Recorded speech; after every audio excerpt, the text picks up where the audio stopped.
All right, according to my watch, it is 5:31, and so I will call this regularly scheduled meeting of the East Helena School Board of Trustees into session. And the first item is our pledge of allegiance.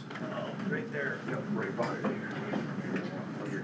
I pledge Allegiance to the flag of the United States of America and to the republic for which it stands, one nation, under God, indivisible, with liberty and justice for all. Thank you all for joining us this evening. Appreciate you taking time out. Before the board this evening, we have tonight's agenda. Are there any questions, comments on tonight's agenda? And I believe that Tyrell made a mention that on the site or on the website there was a legislative item in the reports, and we will not be doing that. I don't know. Okay. No, we caught it last time too, so I don't know. I don't see it today. Oh, okay. All right. It was posted on the website. Or the one I- Okay. anyway, Well, just to avoid confusion, that legislative update will not be part of this meeting since the legislature is not in session. Any other questions or comments on the agenda? Okay, seeing none, then we'll go on to hear the public. This opportunity for the public to address the board on non-agenda items before or on the back of this evening's agenda are guidelines for addressing the board on non-agenda items. So if any member of the public wishes to do so, I invite them out to address the board. Okay, seeing none, then we'll move on to our reports. And first item on the reports is our student report. You're up. Alright, this last month our students spent most of their time on Christmas break, but our athletes are still in action. So our boys and girls basketball teams both played 6 games since our last meeting. Boys varsity team won 3 out of the 6 with some very close losses, and our girls varsity had similar results, also winning 3 out of the last 6. I'd like to shout out DeAndre Ellis on our boys basketball team, who this last weekend reached 1,000 career points, so that's a big milestone. Our swimming team also had 2 meets this last month with some top finishers.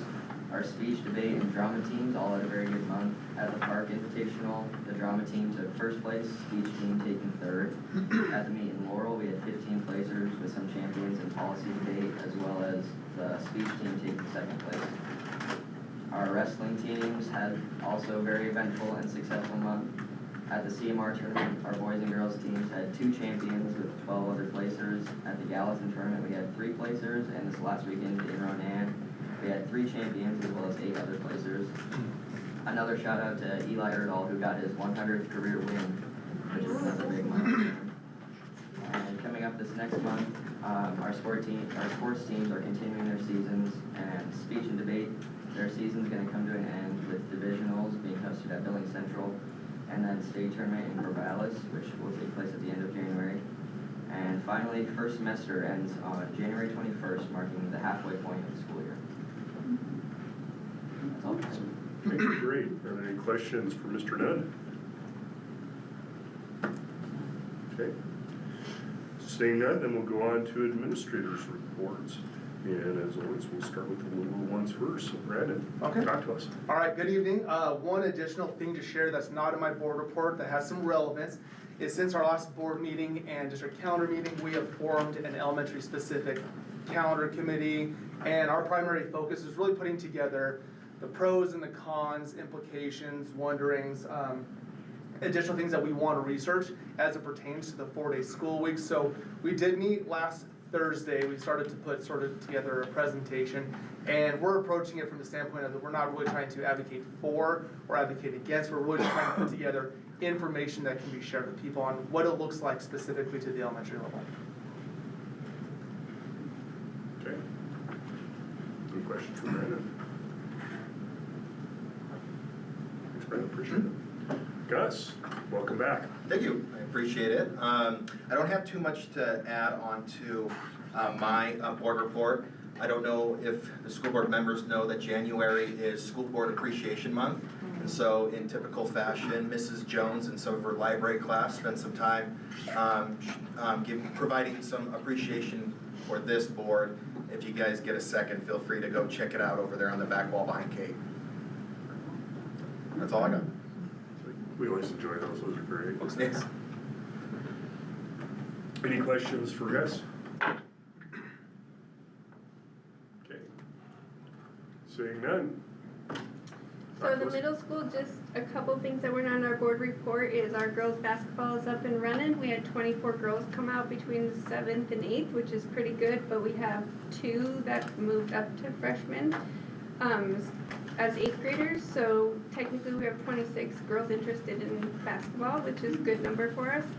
And Rosie Kraft is running our 4-day school week pros and cons, and we love her for that. Okay. Any questions for Lindsay? Okay, Michael? Yeah, my additions to my board report just includes student enrichment. We're starting a winter session here. I hope to get the flyer out to students this week. A really good turnout. I think we have 7 class offerings that range anywhere between high school and all the way down to kindergarten. Usually it's like 2 classes offered each time, so teachers are really interested in hosting a class for our students this winter session.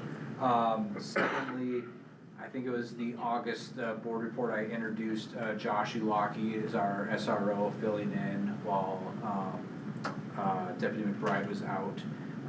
He finished out through December.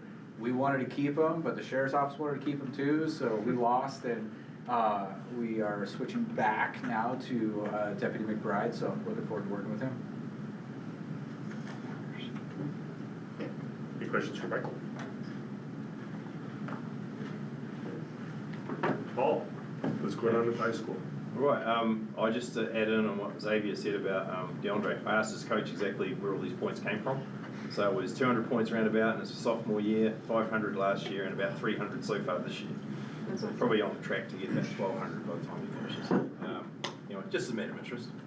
The only other part here is the calendar committee. If you notice there, a whole bunch of stuff that's kind of quite vague, and that's because we haven't really got any dates yet for when we're meeting. That was sent out today to the different committees, the 2 different committees, the 4-day committee. Hopefully going to meet early next week, and then early next week, the week after that, will be the full committee meeting. I've already got one report from the middle school. I'm just waiting for one from the K-5 guys, and then once we've got that, then that subcommittee can get together and sort of meld the information together again, and we'll just we'll show you some more stuff in February. So hopefully we will be able to, well, we will present in February both the option for the 5-day school week and also some more information on the 4-day school week at the next meeting. Excellent. Any questions for Paul? Trish? All right, you have the discipline data for our December month. I can tell you that it's a very short time, and the kids, honestly, the behavior was great. We were able to do a lot of activities. It was a lot of fun in December. But I think the major highlight that I'll just talk about is driver's ed. So one of the things that I get to do at the high school is driver's ed, and so thanks to Mr. Mergel, Mr. Harris, Mr. Bridgert, and then Deputy Stoltz, we are actually down to 13 on our wait list, which is insane to think about. Over a year ago, we had 120 on the wait list. My kid, I think, was 90 something on that wait list, and so it's really great that we have a very, very short wait list. And if we can get 1, if not 2 classes in the summertime, we'll actually be caught up and able to just kind of keep on track with kids going through driver's ed. A lot of kids on our previous wait list just went and took their test at the DMV and were able to get their permits and then able to get their license, but it's nice to have that option for parents that do not want to teach their kid how to drive, that we have that option at the high school as well. You're giggling, but I was definitely one of those that was like, I really don't want to teach my kid to drive because I'm not a great driver, but there we go. We also have several in-person classes that are happening between a couple students at EVMS and then into 3 classes at the high school and some AM classes. We figured out pretty quickly that PM classes do not work at all at the high school.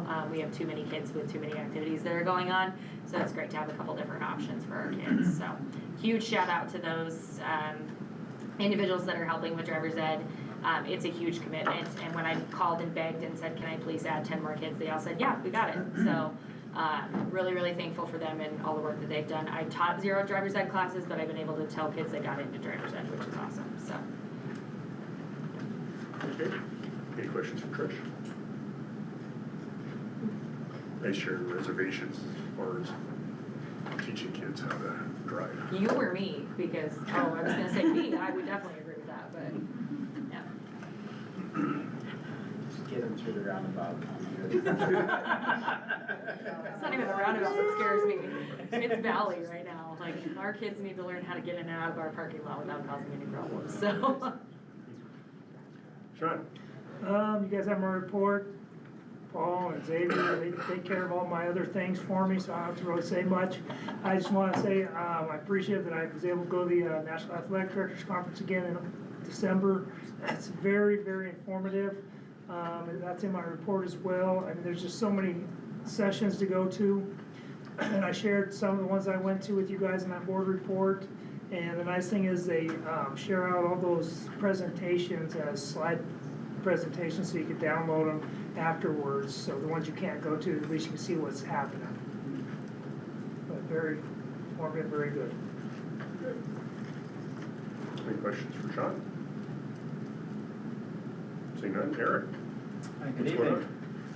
So I don't have anything, I don't too much. We did hire our interviews last week for the help desk position. So now that we have trans in the district now, just trying to spin them up as fast as possible so we get them out there. And looking forward to spring A and B counts coming up, starting this week. And what was the name of the individual? Trance.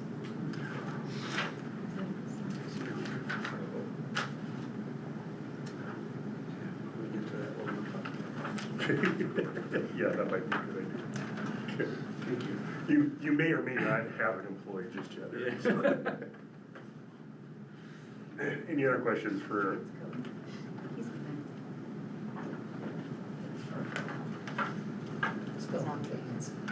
Okay, seeing none, then we'll move on to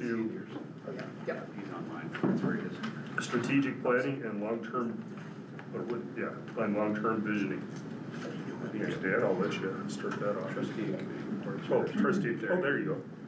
Oh, I skipped that. That's okay, I don't know if there are any reports. The Personnel Committee met, kind of. Martin and Tiffany representing the Personnel Committee in the interviews for the business manager, but that's an item later on the agenda. And I didn't know if anybody from the calendar committee wanted to comment. There've already been quite a few comments, so it didn't sound like there was a lot of new information to share. Is that? No, they covered it. Okay. So, there, we're good. Okay. Do any of the other board members have any questions, concerns, thoughts as far as I'm sorry, I'm still thinking about the strategic plan. That's, I'm bound and determined. I got them in the wrong order on this one sheet, so it's a problem. Okay. Any questions as far as the committees go? Okay, seeing that, now we'll move on to strategic planning and scanning for future needs. Again, Dan. I don't really have anything this month regarding strategic planning other than our dates are set. They're coming up in February. I do believe we do have a couple folks who are going to miss one night or another between Tyrell, Scott, and Tiffany. Were you absent for one of those, I think? Is that right? And so as we get closer, we may want to take a little closer look at dialing that in, because we scheduled 3, but we were hoping that we only needed 2. So I'll get with you, Scott, and we can kind of talk about that. Okay. Any other thoughts? Nothing from me. Do the other board members have any thoughts? Well, I guess I have one other thing I could share, sorry. Go ahead. Is that we are involved in a project tomorrow hosting a large aerospace manufacturing company. Their executives will be in town looking at possibly, well, they need to build an additional manufacturing facility somewhere in the Pacific Northwest region.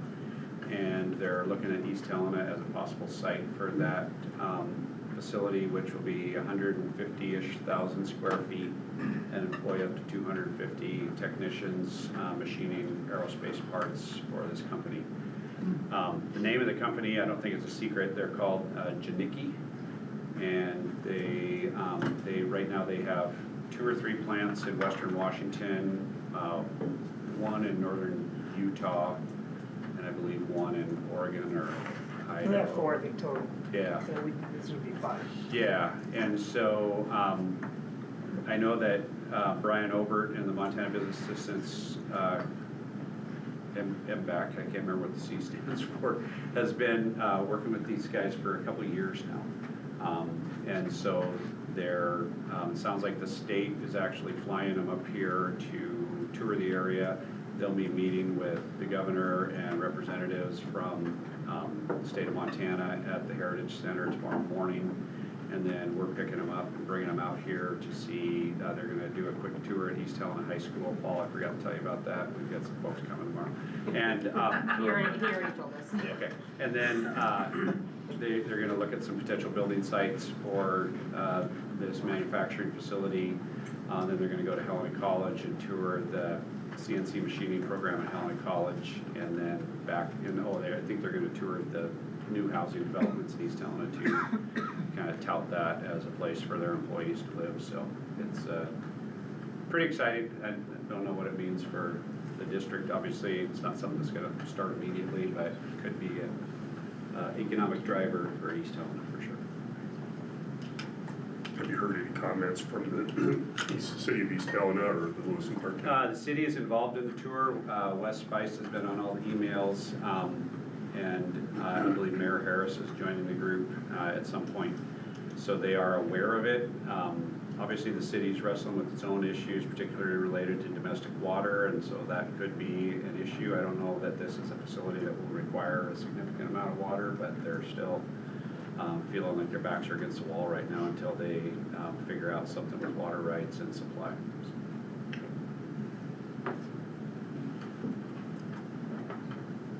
Okay, are there any other thoughts about our strategic plan and long-term vision? Jackie? You said the dates were set for February. What are the dates for that? For strategic planning, I'll have to email them to you. Okay. They don't remember them off the top of my head. Is that an open meeting? Yes, those are always public meetings. Public comment is welcome during strategic planning.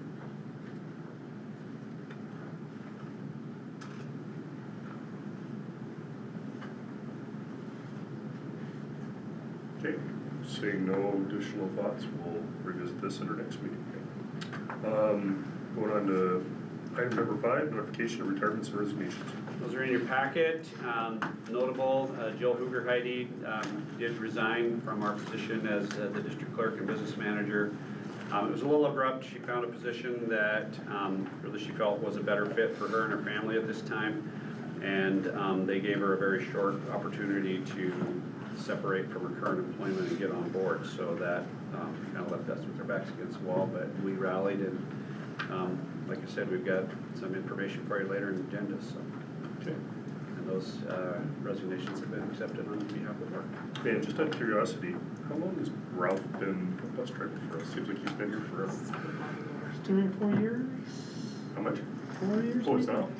Yeah, he's been around. Yeah. Okay. He has CDL in 65. Yeah.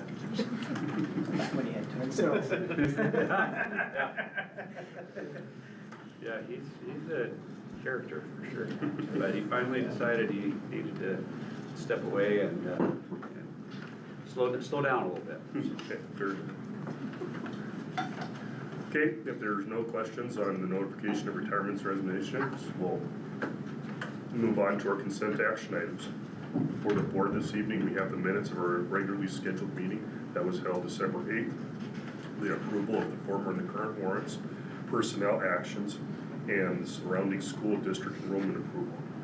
Typically, there is no debate on consent action items. However, if any member of the board wishes to do so, they can ask to have an item removed and discussed separately from the rest. Otherwise, I would entertain a motion to accept the items under the consent actions. Can I comment real quick? Yes, you may. Okay, so Trans Cook is our new IT help desk person that Eric was referring to. He was the one I emailed you about on the board about on Thursday. So we published the agenda, and then we republished it after we got the recommendation for Trent. So he's not in the, oh, he is in your Is there version. last one? Nice work, Jen. It's not my version. So he is on there, so we're good. Okay. He's also on the electronic version that's posted on our website, which was posted 48 hours in advance of the meeting. Are there any other requests? We will poll the meeting minutes. Any other requests? Okay, seeing none, then I would entertain a motion to approve the consent action items, including the minutes, including the approval of the former and current warrants, personnel actions, and the surrounding district enrollment approvals. Do I have a second motion? I'll make the motion. Okay, motion, do I have a second? Second from Tiffany. All those in favor of the motion, please signify by saying aye. Aye. All those opposed by saying no. Motion carries. Okay, now we'll move on to consideration of the minutes of a regularly scheduled December 8th meeting. And Stacy, I'll let you get started. So on page 5, it says that so there is a pushback from elementary school families. So after guidance from Scott on the live video, I don't know if you want exacts, but on the video recording at an hour 33, I believe 95% of it, I believe that Kate had asked if there was any thought about the high school going to, just the high school going to 4-day and nobody else. And that's where the clarification, because the camera doesn't turn when you guys are speaking, it was on the rest of us. So that's why I'm not certain if it was you that said it, and it's not justified in the write-up. But when I spoke, it was saying that there was pushback from the K-8 staff in the committee meeting, so not from the community members, it was from the committee meeting, K-8.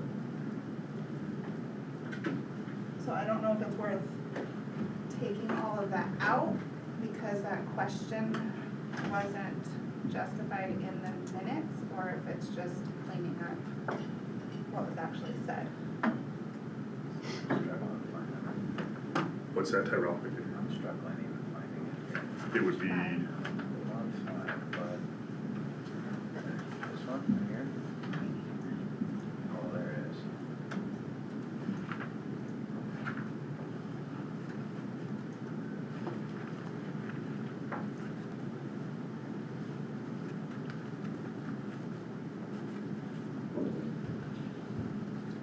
so you got it picked out, Tyrell. Yeah, I got it. Thank you. Do you have a suggestion, Stacy? Well, if we leave it, I just wanna clarify that it wasn't the community members that was giving pushback, that it was the staff in the committee. But the question wasn't on the meeting minutes. I'm having a tough time, I'm sorry, I don't mean to be dense, but I'm having a tough time following you, so that's So why I'm I at. guess my question is, do we strike what was said? Because the question that is referring to isn't even on the minutes. Does that make sense? Like Kate's question isn't reflected on the minutes, but my comment back to it is, but it's incorrect. So do we fix my comment, or do we add Kate's question and fix my comment? I would suggest that we add Kate's comment and fix your response. However that looks. Do you want me to ask it again? Yeah. It has the committee thought about, or something like that, only moving to 4-day a week at high school. That was my question. And if you want reference, Jen, it's 1:30, it like starts at 1:33 is when that whole discussion starts. And then my response was that, there was pushback from the K-8 staff during the committee meetings.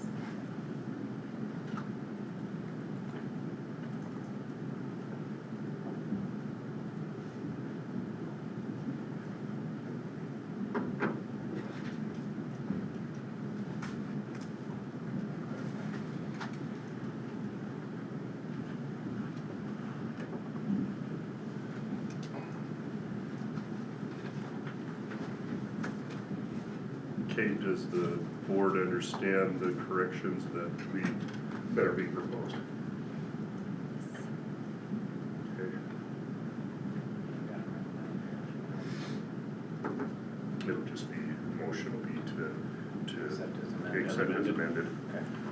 I've got some editorial ones too. Under the second item, under unfinished business, there was a motion by trustee Belucas to authorize the superintendent dispose of in a manner that is in compliance with state law. I think that to dispose of the property in a manner that is in compliance with state law, period. Are you getting to see what I'm putting down? And delete it afterwards. yeah, and then delete the the property at the very end.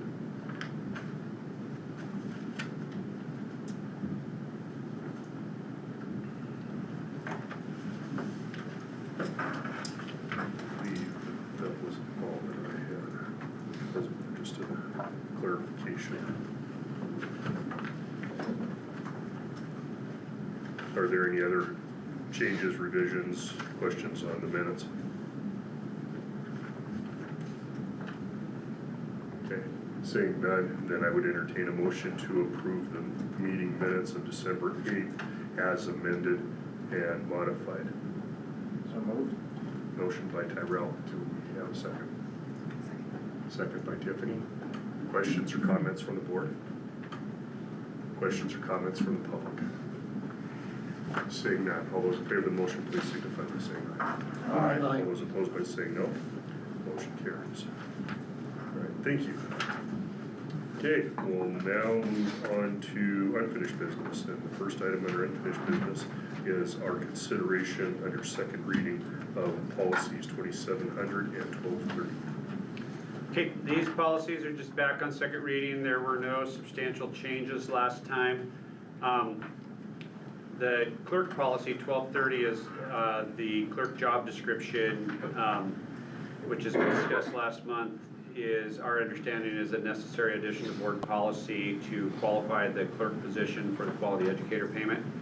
And then policy 2700 was the AI integration policy, which had been reviewed by the district tech committee and was recommended without adjustment. And so they're just back for second reading and review. Okay.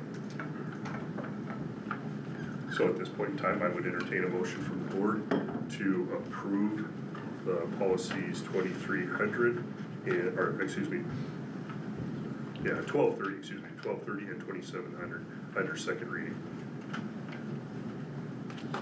I'll make that motion. A motion from Tyrell, do I have a second? Second from Tiffany. Questions or comments from the board? Questions or comments from the public? Seeing none, all those in favor of the motion, please signify by saying aye. Aye. All those opposed by saying no. Motion carries. Okay. Now comes fun parts. First item of new business is our selection of a business manager. All right, so this comes in two different actions and because there are two different jobs here. So the business manager is a business office and supervisor manager position for the district overseeing all of our operations. Clerk of the board is a part of the job that has responsibility to the school board to attend all meetings, take the minutes, prepare the agendas, and take care of all the filing that needs to be done for the board, both legal filings with the county and just filing our own contracts and documents at central office and keeping track of the board documents. And so that's why we've got two separate items here. In our district, historically, those two positions have been held by one person.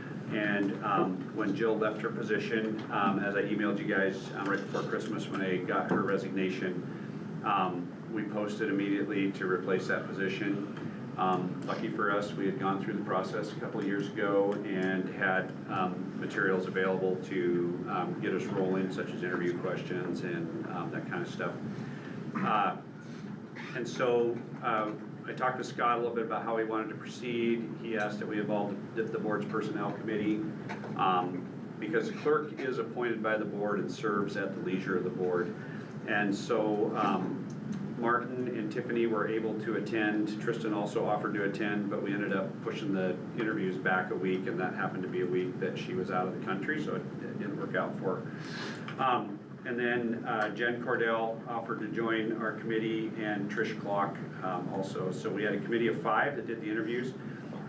We did collect 5 applications. After reviewing them, we felt that there were 3 of those individuals that were somewhat qualified for the position. We interviewed those 3, and out of that pool of 3, Jane Knudsen is a name that rose to the top, and I'll let other people comment about that, but I would say that the ace in the hole that Jane had was 14 years of experience at Malta schools as their clerk and business manager up there. So she just had a lot more ease and comfort with all of the jargon and the lingo that goes along with the business manager and the clerk role, duties and responsibilities. And given the need that we have for somebody in that role who can jump right in and roll up their sleeves and get down to work without a long learning curve and a need for a significant amount of mentoring, that was really the #1 thing that lifted Jane over the rest of the group. Anybody else want to chime in, or? We had 3 really strong candidates, I felt like, but Jane she just with an election coming up and the end of the year that needs to be taken care of administrative wise, she's plug and play, so it was kind of a no-brainer.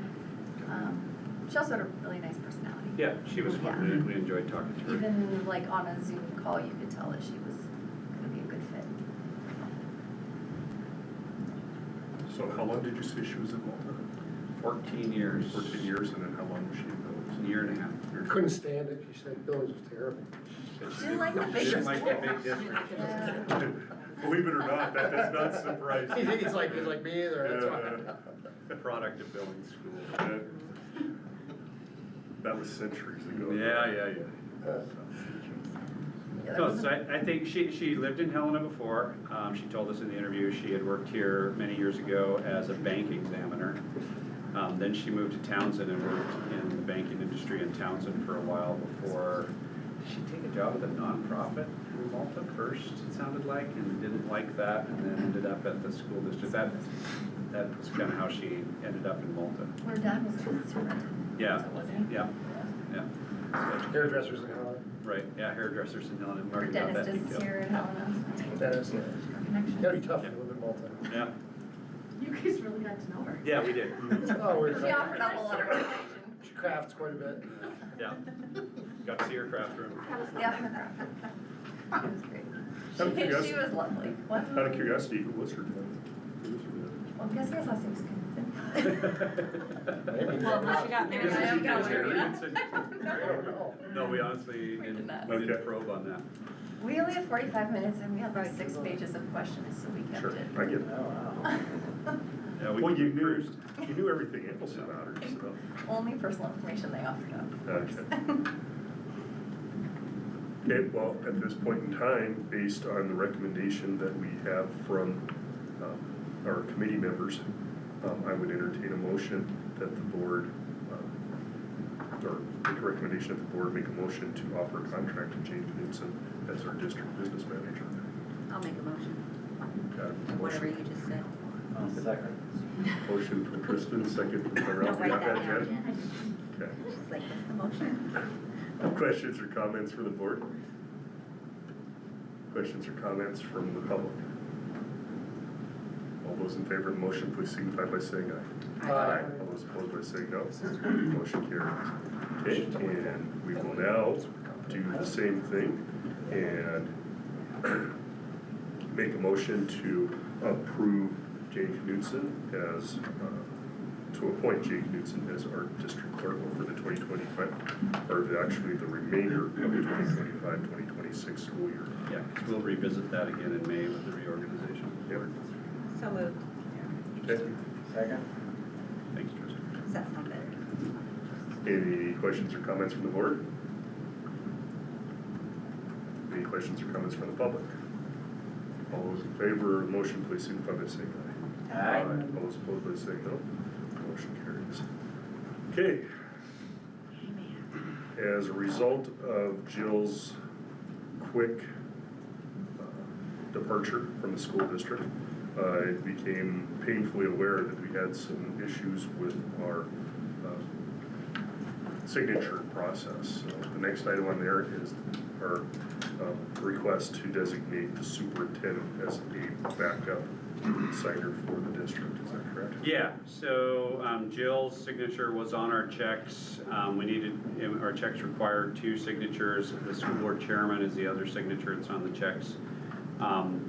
So we reached out to our auditor, Tom, and he recommended that the superintendent be the second signature and that the board make that appointment. I think it would be best to keep that. That's why I put the word temporary in there. Probably just through the end of the month of January, we should have Jane on board and can get her set up with the banks so that her name will start appearing on checks next month. But payroll this month will be Dan and Scott. Okay. So based on that information, I would entertain a motion to approve, or make a motion to approve appointment of Dan Rispens as a temporary signator for the district until our new clerk can begin her new position. I'd make a motion to designate Dan Risman as temporary fiscal signatory. Works for me. Tristan, second. I have a question. Yeah. Just as precautionary, would it be beneficial instead of temporary as backup in case sickness, illness, injury, something happens to where somebody is gone for 3 weeks or whatever at a time, and then you're stuck in the same boat? Well, generally, so their signatures are actually scanned in and printed onto the checks. So a temporary absence like that won't really matter. When it would matter is if the clerk quit abruptly, like this one did, and then we didn't have, so we wanted her name off the checks. She was concerned that the checks wouldn't actually go through the banks. So that was, so like if she goes on vacation for 3 weeks, it's not gonna be an issue, but if she were to quit, then yeah, we could be in the same boat again. So I guess I see what you're saying. I'm hoping that we don't have to deal with it. I don't know what you think about that. I don't know, based on what we've seen in the past history, we really haven't needed it, so I think temporary would probably be. Yeah, I think it's fine if we did end up in an emergency situation where it was a long time between board meetings, we could convene a special meeting real quick. So I think it's all right. Any other questions, comments from the board? Any questions or comments from the public? Saying none, all those in favor of the motion, please signify by saying aye. Aye. All those opposed by saying no. Motion carries. Okay, next item on the agenda is consideration of a student travel request for the culinary arts. All right. Trinity Nelson is here to talk with you about another trip of a lifetime that you'll probably want to go on. And Trinity, I'm going to kind of turn it over to you to chat with the board a little bit about what you have in mind. Yeah, I just want to request consideration for another culinary travel opportunity with EF Tours, the company that we've been using at the high school for my upcoming trip in March for spring break, and then also Rebecca Bergman's Travel Club, same company. They actually just launched this fall about 5, I want to say, career readiness focused travel opportunities, and the majority of them are culinary focused. And so I would like to launch another one going to Spain in July of 2027, so summer instead of spring break, just to try and reach different students at maybe a different time of the year. When we launched last year, this Italy one for spring break, we had an overwhelming amount of interest. We had about 100 people RSVP and come to my meeting, and we had to move it to the auditorium. We had a great amount of interest, and we actually ended up with, for sure we're gonna have 30 travelers coming with, which is awesome. I was kind of thinking like 12, and so to expand to 30 just to give, we don't have any wait list. We open it up to everybody that wanted to come with, and all of them are either one of my students or Sam Wiggins' students, ag teacher. But this Spain trip is more focused culinary wise. There are like multiple culinary acts. This one is more culinary focused, and mainly just staying around the Madrid area in Spain and doing some different culinary experiences and excursions and yeah. Sounds like fun. What do you need from us? Need a motion to approve the request for Student travel Student outside travel. the state of Montana. I'll make a motion to approve the request for student travel outside the state of Montana. we probably should have this specified location too. Spain, the Madrid area. Spain in 2027. In 2027. So I'll start that over, Jen, if that's easy. Yes, I'll make a motion to approve the request for student travel to Spain in 2027. Okay, have a motion, is there a second? Second. Second from Stacy, questions or comments from the board?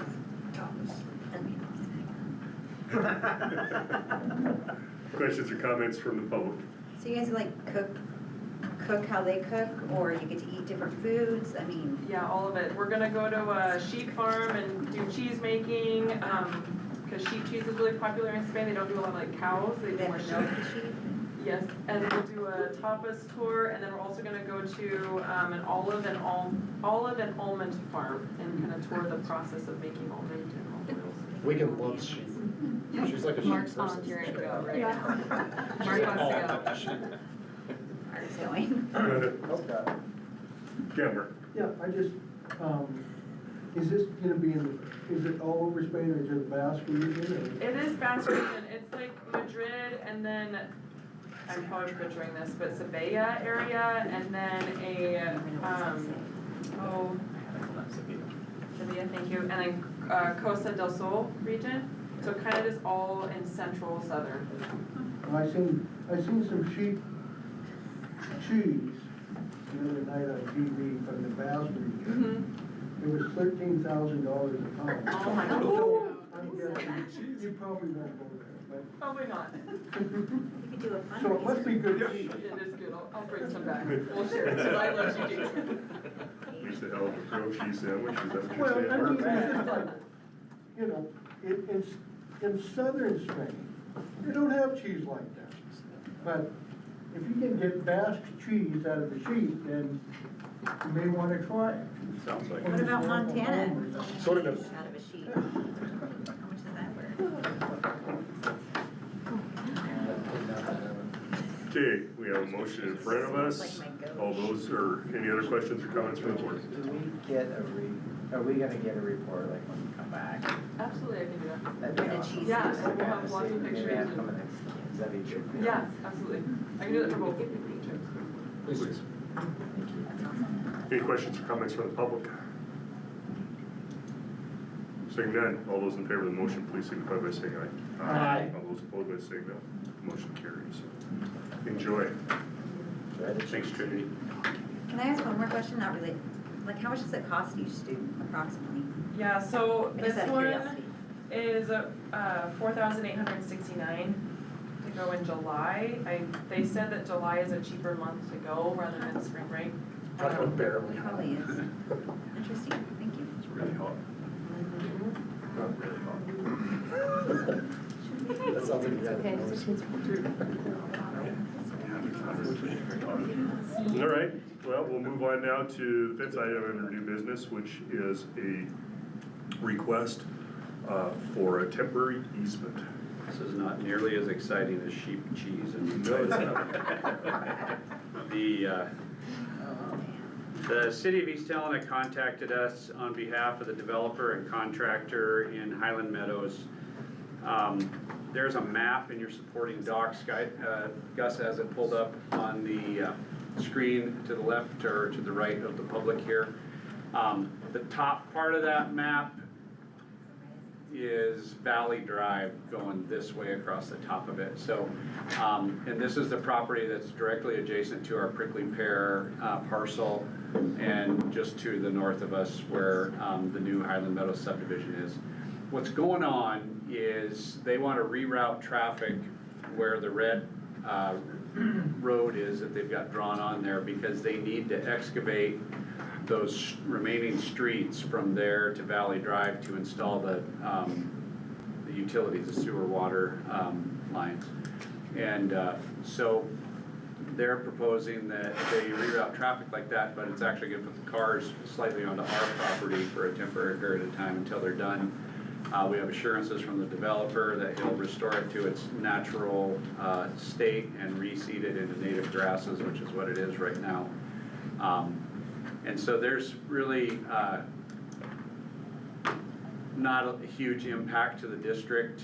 They're gonna remove part of that fence that we don't really mind if they take it out anyway. The homeowners have been building fences along there that are a lot nicer than our fence anyway. And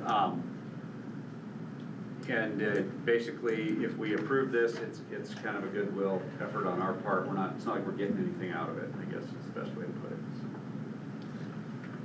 It just helps expedite the process for the developer in the city. Part of the reason I think they're asking for it is right now is because of the warm winter. He's hoping to actually do a bulk of this work over the next several months, which normally you wouldn't be bedding in sewer lines if it's sub-zero temperatures, but. It'll get cold then. Right, as soon as they have to probably drop to 40 below. There was some talk about perhaps doing some fence work. Is that ever discussed? The fence wasn't really my concern. I did discuss with them the possibility of them helping us by building a trail from that little extension of that street right there, which lines up with Thurman Street, and having a pedestrian trail there for kids to get to school would be helpful. They haven't committed to that. Fortunately, without that being ADA accessible, we may not be able to call it yesterday. Yeah. Just because. Well, what we might do is just mow it Dirt. and let people walk on it, and that might make it a Let trail. it develop it itself Yeah. at that point, yeah. Just Don't kind of a wanna social make it trail. official, because otherwise you're gonna have to probably have ramps. and Ramps. all that. It gets fun. Yeah. Should we maybe get like an end date in their little contract? You know, I was thinking that's not a bad idea. I think Just like our max, what we would allow it to. yeah, I would say probably better go through the end of the year.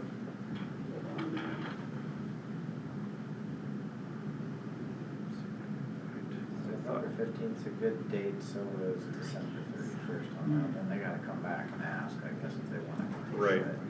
It's not just in perpetuity.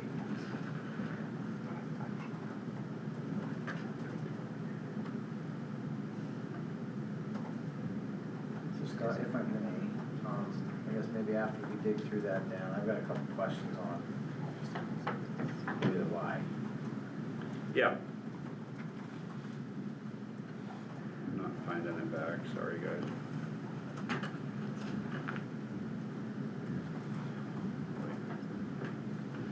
And is that gonna go behind quickly there? No, it's on the north side of our property. So it'd be, if it's behind anything, it'd be behind the new central office over there in the tennis courts. Okay. That's where it's gonna be.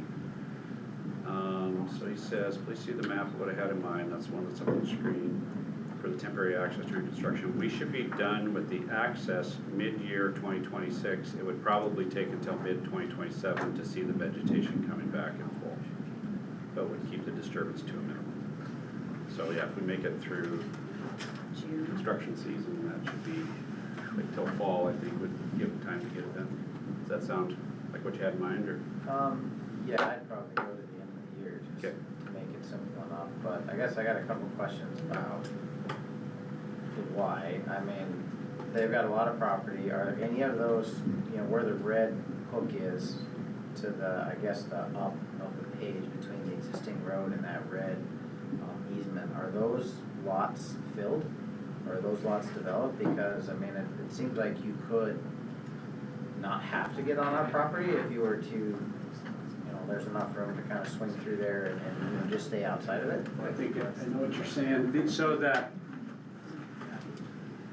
so I'm guessing the current utilities come to about here. Okay. Okay, and then Valley Drive is here. Yep.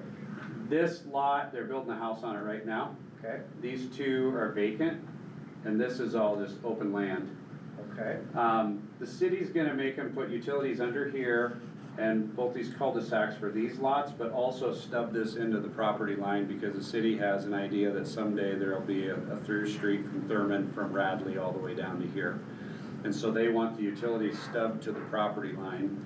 So I think that's why they wanna come around here, is because they're actually gonna have, that'll be part of their excavation. Does that answer your question, or? Kind of, so, I guess if that's all vacant, I don't understand why, and if the roads aren't developed currently. Well, this is that dirt road that people are using right now, and they gotta get traffic off that so that they can. So is work our there. road going to be, or is the new road going to be used for traffic, is that what it's for? A small amount, yeah. I mean, I guess I'm kinda with Tyrell, like, why don't they ask for like a week and they can stub that last little bit? Well, I guess, I'm trying to make sure the purpose of it is what the purpose is, because if it's all undeveloped and now that so now I understand they gotta deal with traffic. Like now I know that the equipment and the traffic aren't in the same, well, you can put them in the same area and phase it, but that gets expensive fast. So having the detour, I guess I understand that need now, because I didn't understand it from the standpoint that if you're putting in all these utilities, the road's impassable, so why do you need a detour? Because you can run your equipment up and down those roads, bring in all the equipment, materials necessary to do all that stuff. Is there alternative access, or is this the only access to those homes would be to the west? Because does that stub to the further west at the bottom of the page, does that go anywhere, or is there? Yeah, so it circles around and it goes out the main access that's already in Highland Meadows. So is that next to the fire department down there? I guess I don't have a huge issue with it, I'm just wondering, like, Since there's no houses back here, why don't they just use? well, they've got, apparently there's a few people here, so the inconveniences is they're gonna go all the way around. Yeah. Versus coming out. And I think part of it is the public safety and just issue for having two entrances and exits to the subdivision. Okay, well, I can appreciate that, so. And I mean, I think their other option would be to go to the north, which would be to the left around that cul-de-sac down there and then out, which would just be a lot more to build and do. I mean, they definitely weren't shy about the fact that this would be the most convenient option for them. Right. So then, if that's okay as far as approval goes, if we approve, I have a couple questions about, SWIP permit. Is there any ground disturbance issues that, they need to be responsible for all those ground disturbance issues, like to file the stormwater pollution prevention, permit and to maintain that, cause that requires 70%, vegetation return to get that. We shouldn't take that For our over. property? Yeah, we should not take that over for our area. So as much disturbance as they're doing in there, I'm sure that they've reached the limits to get the SWIP permit. So that should all be on them. Okay. Just that way we're not dealing with it. And then is there any other issues, liability that we need to ensure, like temporary fencing to keep kids or personnel, whatever, from accessing that detour? Because right now we have a fence between our property and their area, which is an active construction zone. We're gonna put in, they're gonna get a temporary detour. Do we or do we not need any fencing? I don't know, that's a question to the group. Kind of either way. I'm not trying to be a pain, but also the nature of our world right now, something happens, a kid, I mean, you know, I'm just trying to be. So we can require it if you want to. I mean, pedestrians are walking through there right now. So it's not a bad idea to just say we want barricades or temporary fencing up here. And between him and the city, they can figure that part out. The city has the barricades. I would say that we definitely need to put the SWIPA requirements and any permitting and that kind of issues on them. And their access needs to then be for the duration of that permit. So that may be something that we'll have to just put as a contingency fact. Because if they have to go back in and reseed because they don't hit those thresholds to be able to turn, they'll have to bring more equipment in. And that may be 2027 when they can reseed. You can't reseed from there.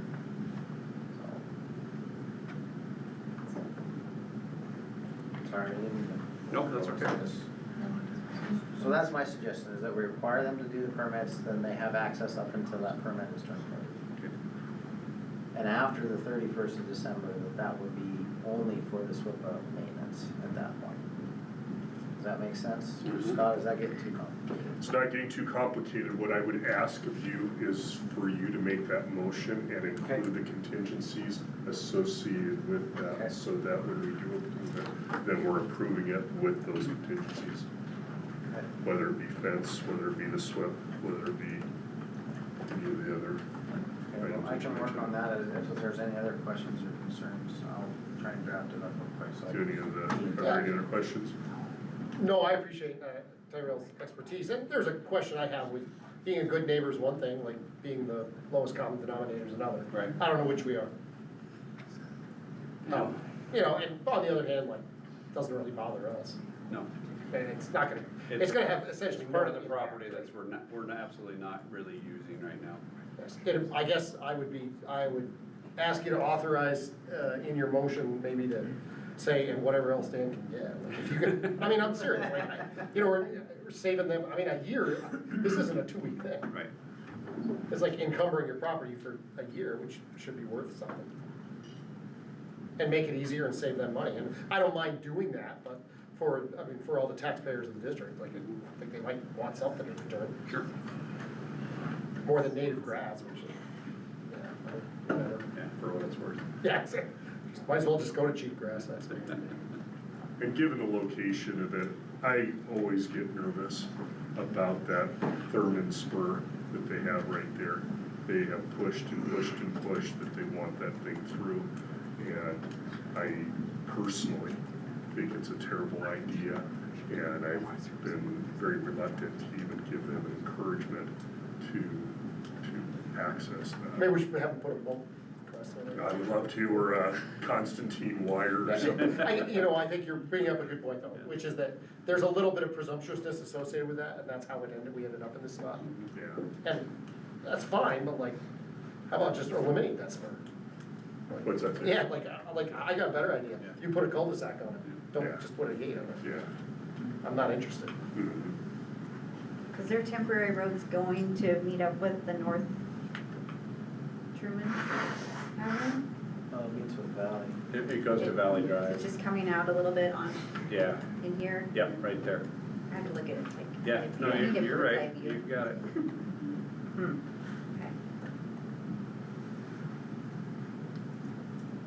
That'll be interesting how Valley, Alright,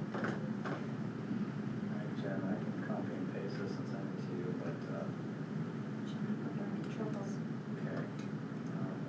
Afterwards, we can, I've got it written down here, so, everybody ready? I make a motion to approve the easement for Highland Meadows as shown with the requirements that the contractor be responsible for any and all permits related to the temporary detour. The easement for the detour ends on December 31st of 2026, with additional access granted for the maintenance of any permits which terminates upon the satisfaction of the permit conditions. I don't know, I think it's far enough away, unless Dan, you think you want temporary fence, or is it far enough away? I think it's far enough away. And I'll walk out there with Kevin Orr And and if you his need to, I contractor. mean, you can look at deal it. with that later. Yep, I think yep. it's no if problem. it becomes a concern, Yep. improvements will be expected to be added or. Yep, I'll look at it. Yeah. I mean, that's more than generous, December. Right. Dear Lord. Okay, so the board has heard Tyrell's motion. Do I have a second? Okay, second from Tiffany. Are there additional questions or comments for the board? Do we have any questions or comments from the public?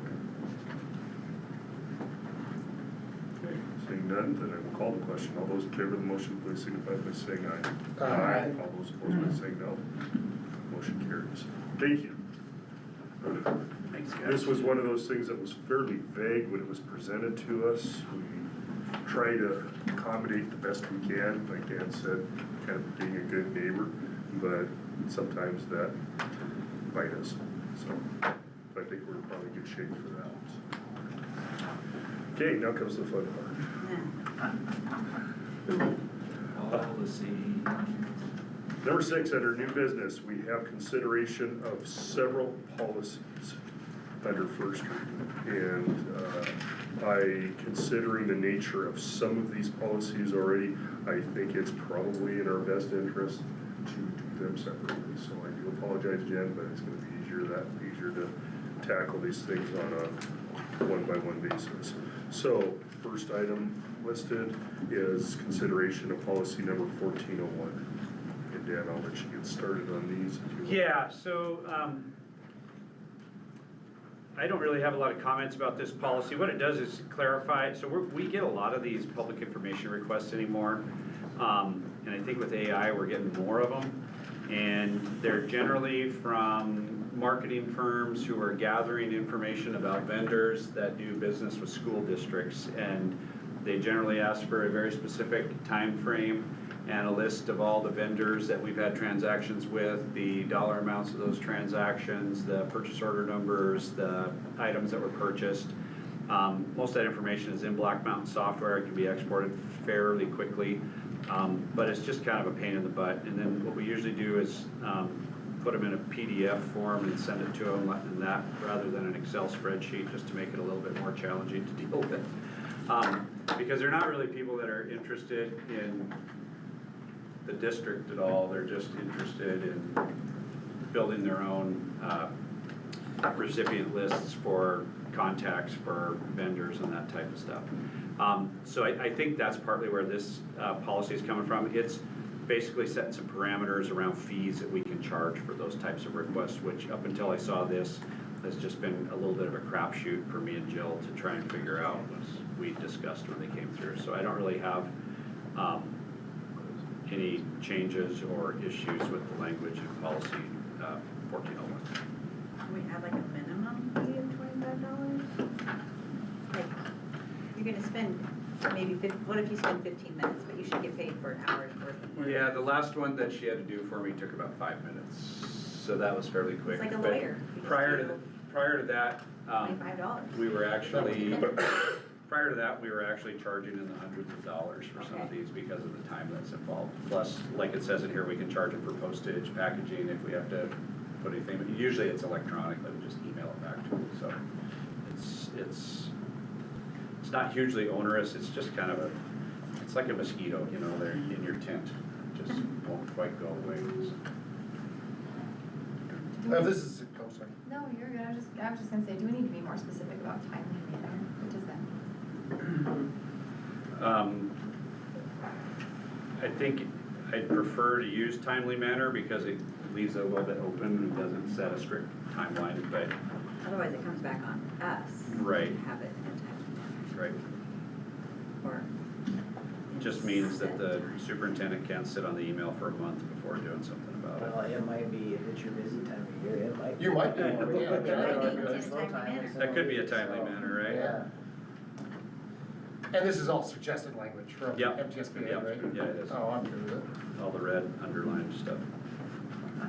And I think a lot of this probably does not apply to these Towner Public Schools, but I believe that there probably were some school districts around the state that were being adversarial for providing information, and so the legislature wanted to weigh in on it and say, you know, hey, you guys can't be maliciously compliant with these requests, and so I think that's part of the driver.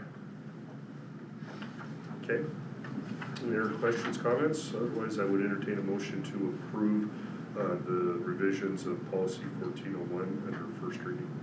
I'll make a motion to, oh, sorry, were there any others?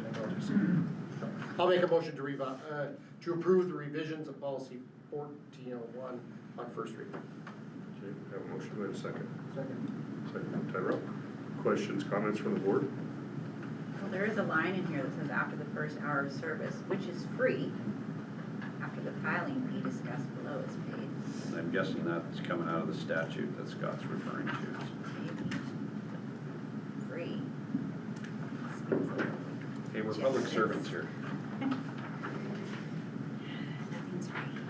Any other additional questions, comments? Questions or comments from the public? Saying none, all those in favor of the motion, please signify by saying aye. Aye. All those opposed by saying no. Motion carries. Okay, we'll now review under first reading, policy number 2161 for special education. Again, this one's related to new laws. This one kind of put a lot of districts in a tailspin last fall because it was the law was effective July 1st. And says that we have to provide a free and appropriate public education to students who qualify for the Individuals with Disabilities in Education Act until their 22nd birthday. So these are special ed services for students who qualify. This past year, as a reference, we had 2 seniors who had graduated last year who may have qualified. Both of them declined to receive any additional services. But they had graduated, right? Yeah. So you don't have to, doesn't this say that you don't have to? By earning, until their exit, by earning a regular high school diploma. Yeah, what we were told by the state is we had to reach out to them and offer to continue to provide special ed services to those kids. That's not what this is. No, I think Dana was, they didn't graduate, those kids. Oh, those are, okay, Yeah. thank you. They didn't. I apologize. No, you're right, yeah. No, you're good. That's right, okay. Thanks, Paul. Make sure you graduate. And this was established by a settlement that was done, which I never did understand who settled what and who was negotiating with what. It sounded like OPI negotiated and said, yeah, this is what we're going to do, and the school districts had to just do it. So usually there's participation from those individuals that are being impacted by a settlement, but we were kind of left out of the loop on a lot of that. So, but it is what it is. So I would entertain a motion to approve revisions of policy 2161. I would make a motion to approve the revisions of policy 2161 Under first reading. under first reading. Okay, do I have a second? Second from Tiffany. Questions or comments from the board? Questions or comments from the public? All those in favor of the motion, please signify by saying aye. Aye. All those opposed by saying no. Motion carries. Okay, now we will consider policy 2335, health enhancement curriculum and related issues. Okay, so this policy essentially relates to human sexuality instruction and gender identity instruction and the requirements in state law that have unfolded over the last several years regarding parental notice. We took a look at this and discussed it with the administrators. The policy provides 3 different options for the board to consider to adopt. Option 1 that's indicated in here is a language that is most closely matching what's in our current policy.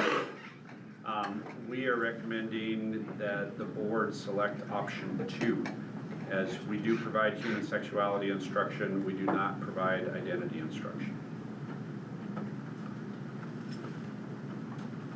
So then we would be removing all of that Yep. material from option 1, Right. and then just including option 2. Yeah, so you would jump from line 24 to line 24 on the next page. Sure. Does that make sense? Yep.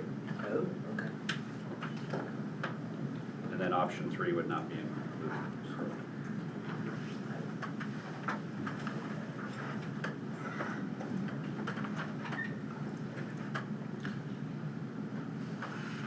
I am not very impressed generally with policy and trying to avoid litigation by adopting policy, but in this case, it seems like if they provide policy, you might want to just adopt it as is on this sort of issue, Yep.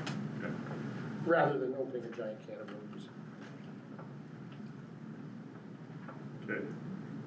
That sounds dangerously close to a motion there. Oh, I'll make a motion, I'll make a motion, then you can talk about it, which is, I would make a motion that we adopt option 2 of policy 2335 under first reading. Okay, we have a motion. Do we have a second from Krista?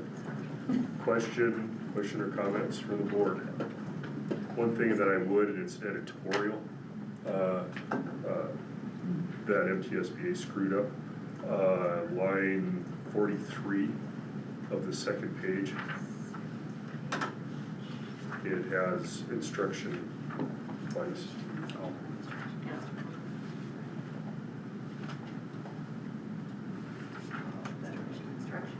See that, Jen? On the second page of the policy 2335, so I think you're on the right side. Under option 2, line 43. Yep, I see it. Editorial. Yeah.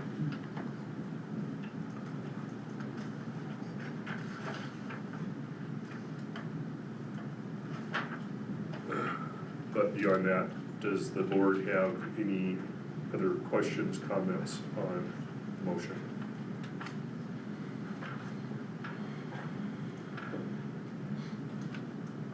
Appreciate the administration's recommendations and something like this. This is very helpful.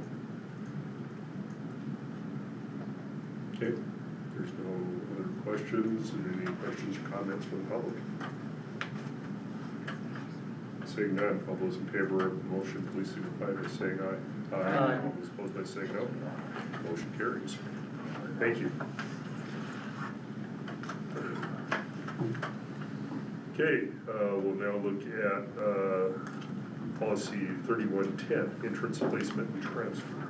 Yeah, I'll just make a comment when getting here. So Jen is the one who preps most of these for you guys to review in the board meeting, and when they come in from Tony at School Board Association, she ends up having to go through and double check the policy that he's sending us against what our current policy is and make sure that our current language is included in the policies that you're reviewing, so that we're not reviewing policies against model policies. And this particular pack of policies was a boatload of work. And that's part of why we kicked it back from December to January, just to give Jen some time to work on it. This policy, as near as I can tell, is mostly a cleanup policy related to the old exceptional circumstances language that we used to use to justify our four-year-old enrollment, and also to comply with the new law regarding students reaching the age of 22 and providing services to them under IDEA. There's only 2 changes that I think are in it.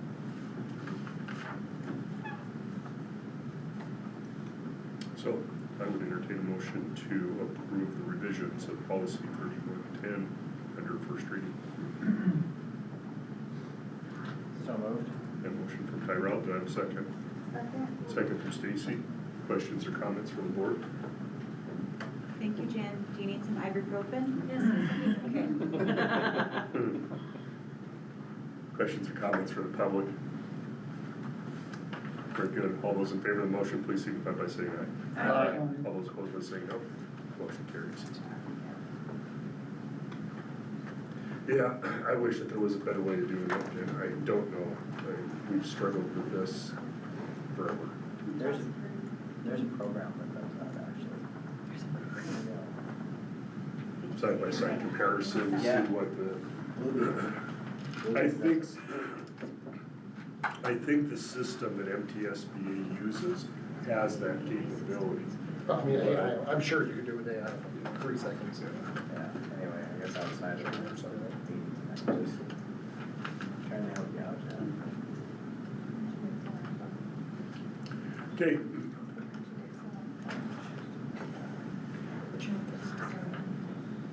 We'll now, excuse me. We'll now consider revisions to policy 2600 under work-based learning. So this is the first of 2 policies that I think are going to be fairly problematic for us and districts across the state to deal with. And they relate to new language regarding background checks requiring any adult who may have contact with a student in what they're calling an unsupervised situation, meaning a school staff member is not there supervising the situation. That person has to undergo a criminal background check, which is something that we've always been doing with individuals who work in our buildings or volunteer in our buildings. But the language is now so the old state law did not actually require that of volunteers, and the new state law does. We've been background checking volunteers for years here, partly because years ago, Ron told me last spring when he was working at OPI, he must have misunderstood the law, and we just started background checking everybody way back when. So we've actually been going above and beyond for quite a long time. So this has put a lot of districts into a tailspin because they haven't necessarily background checked volunteers. In a lot of small towns, the people that are coming in and volunteering are your neighbors, somebody you know from church, somebody that might be Uncle Bob, whatever. So they don't really see the need to background check, but it's also a hardship for them geographically, because to get to a place where you can have your fingerprints taken and submitted for a background check is a long road trip, where for us it's just a drive into Helena. So taking that a step further, what this new interpretation is relating to is students who are enrolled with us as students and earning credit in an internship or a work-based learning situation. The people at the work site are volunteers who are helping us out by educating and providing employment for that child in the work-based learning situation, and as volunteers are required to be background checked. So this first policy addresses it regarding work-based learning, and then when we get down here to student safety 3665, it goes into some more lengthy descriptions related to student safety. So our discussions have been, how are we going to even begin to comply with this? And we're not really sure. We're going to be asking questions of our partners at MTSBA and school administrators in Montana for some perspective on, and the Office of Public Instruction, as to how they think we're going to comply with this. But like Terrell pointed out to me in an email a couple days ago, for our students doing the internship at Department of Transportation, there could be hundreds of people at DOT that could be an unsupervised volunteer in contact with that student in that work-based learning situation. You know, potential workarounds that I haven't heard are being discussed yet, but we definitely will be suggesting are like designating a volunteer site supervisor who could be the supervisor for that student. And that person or those people are the ones who get background checked, and then they are supervising the student when the student's at their site, and that might be something that's workable, but right now, this is the language we have, and it's what we have to deal with. Terrell. Dan, what's the cost of a background check for the district? Do you know, Jen, I thought 20, how much? 35. Okay, I was a little low on my list. And we do hundreds a year. Yeah. Mark? Well, Sorry. they didn't have where you could get credits for working when I was in school. But I was home at noon or Right. a little afternoon every day and went to work. Just had to get up at 6 and go to school in the morning, but is this, I'm just wondering how much authority goes with that student that wants to work. Do they need the credits to graduate? So, or? it's a great observation, Mark, and something that we've been, that we discussed this morning with the administrative team. So a lot of times a junior or senior does not need the credit, but they may want the work experience. And schools, I think especially for the last 5 to 10 years, have been working really hard to try and expand and open up the opportunities that we're providing to students related to career tracks and exposure to different industries and opportunities. But what you're suggesting is what I'm afraid could become an unintended consequence of this policy, and that is, if we can't get work-based learning partners to cooperate with us and get their folks background checked, then that shrinks our opportunities for kids. And where a junior or a senior who may only need 2 classes to graduate, like senior English and government, might just say, well, I just want to enroll part-time, get my 2 classes, graduate, and I'm going to go get a job. and that situation isn't supervised, it takes the education component out of it. The thing that is detrimental to the district in that scenario is we lose A and B for those kids because now they're not full-time students, they're part-time students. And so that becomes a financial hit to the district. And so when I was in school, which was a little bit after when you were in school, we were required as seniors to enroll in 5 classes. So, because that's what the school needed to count us as full-time students. So, in that scenario, you have students who are taking classes that they may or may not actually care about or be interested in or even need to graduate. But they're enrolled in them because we're trying to meet a threshold for FTE. And so it's just, I call it unintended consequences of a well-intentioned law.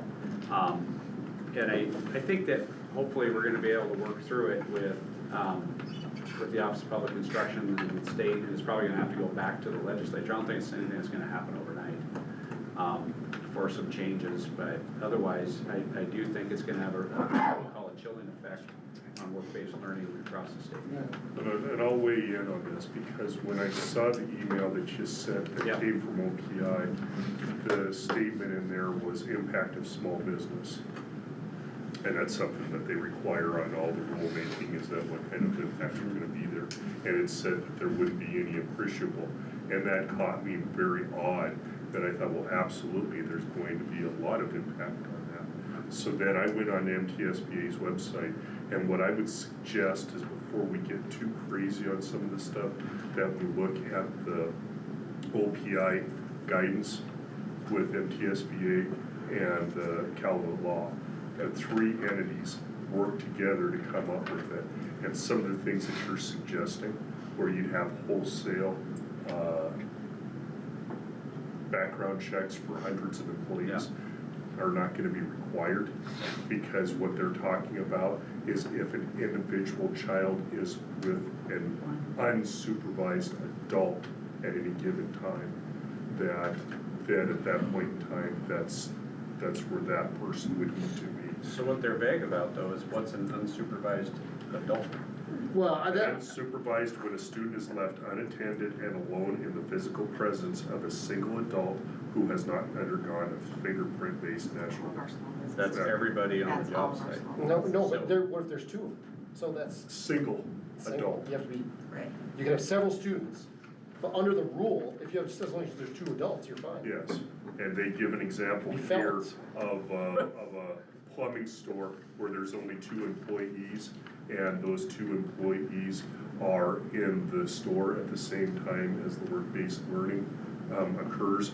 Either one of those employees have to have a background check. And they're not unsupervised adults. They're not unsupervised adults, as long as they are their presence there in the store. So, like I said, I'm not suggesting that I have all of the answers, but it caught me off guard when they went in, because I can't imagine that the intent was to shut down work-based.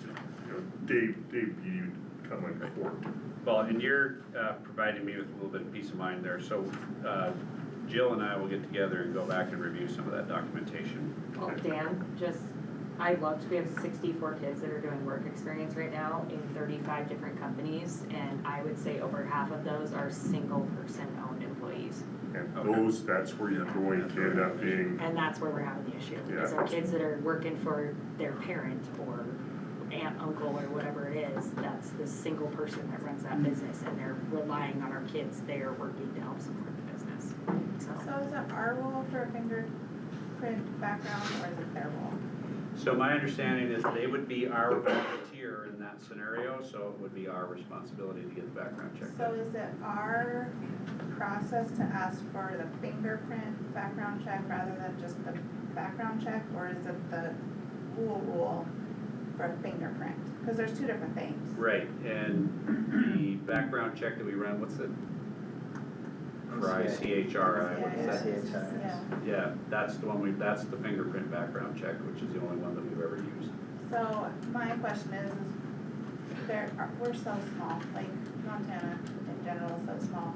I get background checked 3 times a year because of coaching or volunteer capabilities. So can somebody, if they have it within that year, can they provide that paperwork and be cleared that way? That happens from time to time. Also, people who work for an employer where there, or an organization where their background check is required by their organization, we have an affidavit that we share that says this person's been background checked and passed it, and then we accept that from them. So for instance, like what we talked about today is, are most people that work at the hospital background checked? Probably by the sport nursing or whoever, Yeah. where they work So, there, yes. and we have a lot of kids who work in our own schools. Everybody that's working in schools is background checked, so we know those scenarios are okay. But I think there's still gonna be a bunch more that we're probably gonna have to do some cleanup. Sure, you're gonna fall through the cracks. I mean, some of the. Yeah. This is kind Yeah. of, like, it grows though, so you take a student who got her CNA and she goes to work with old people.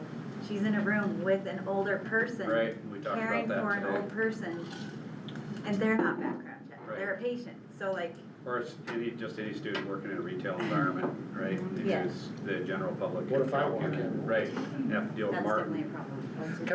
Can would you entertain a motion to table this until we get further I just have one more, guidance? just one more Oh, question. sorry, Do sorry. you think that there would be the potential for waivers, parent waivers? That's what I was wondering too. I don't believe so, because it's very clear that this is a state law Yeah. under Montana code. What about where the student works with a family member? I don't know whether or not the law makes that distinction. I think it should, but I don't think it makes that distinction.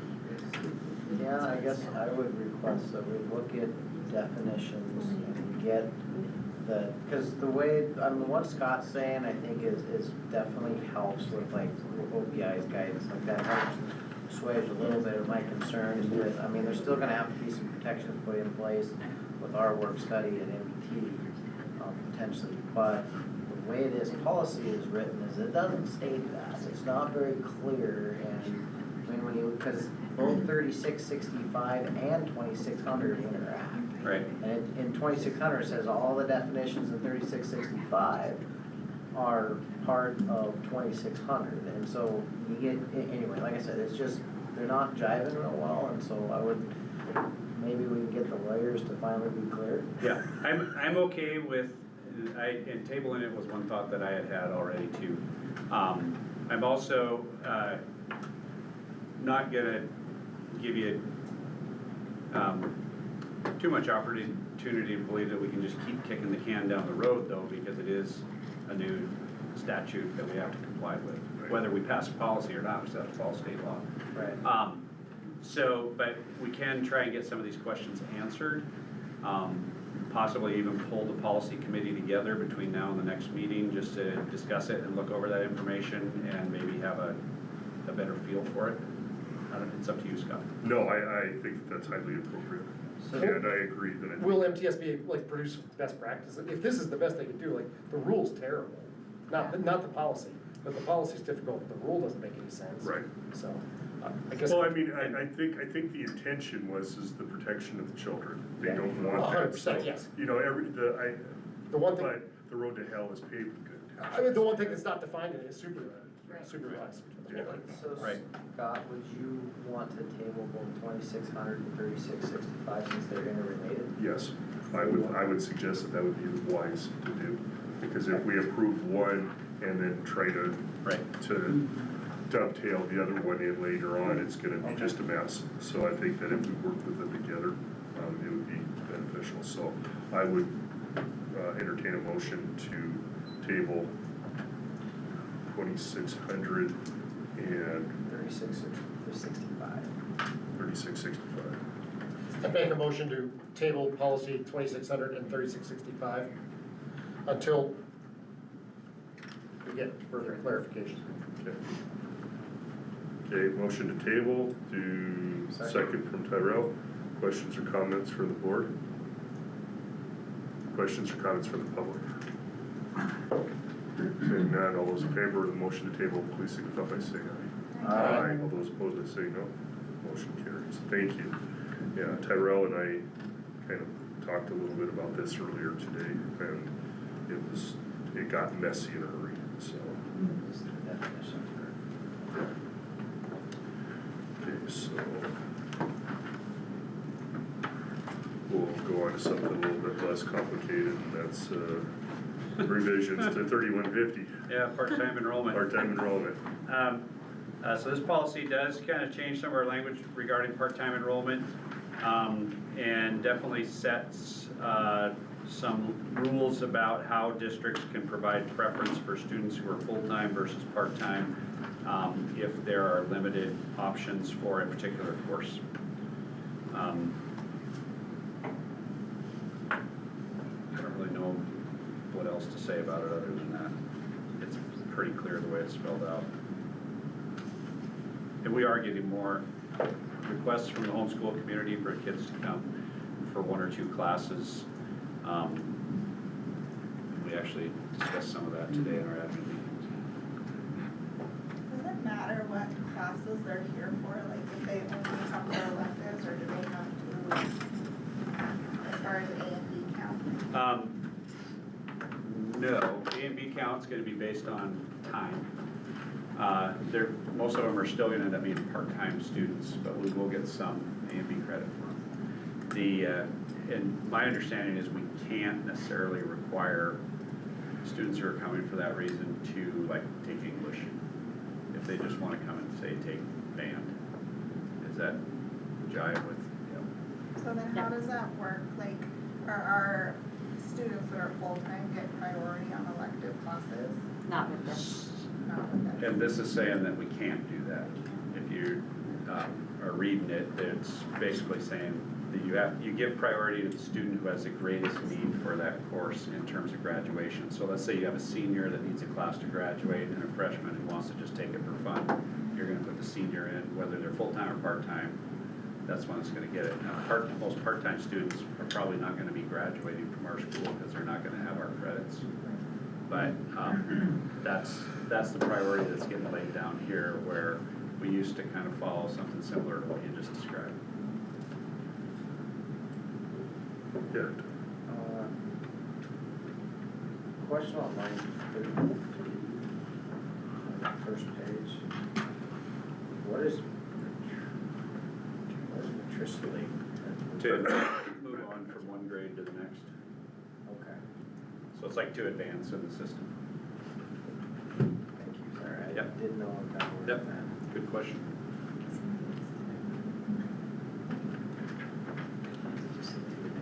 Because we're an education community, we have to use big words. Okay, so I would, it doesn't sound like there's a lot of questions on this one, so I would entertain a motion to approve, I guess, the revisions of policy 3150 under part-time enrollment for first reading. I'll make a motion to approve revisions for policy 3150 under first reading. Have a motion for the second. Second from Tyrell. Questions or comments from the board? Questions or comments from the public? Seeing none, all those in favor of the motion, please signify by saying aye. Aye. All those opposed by saying no. Motion carries. Okay, next up on the list is consideration of policy 3600, student records. Yeah, this policy just clarifies how the district is to work with military recruiters coming in, wanting to talk to kids about opportunities they may have for them after graduation. Dan, line 21. Not, Oh. is that correct? No, it's a typo. Okay.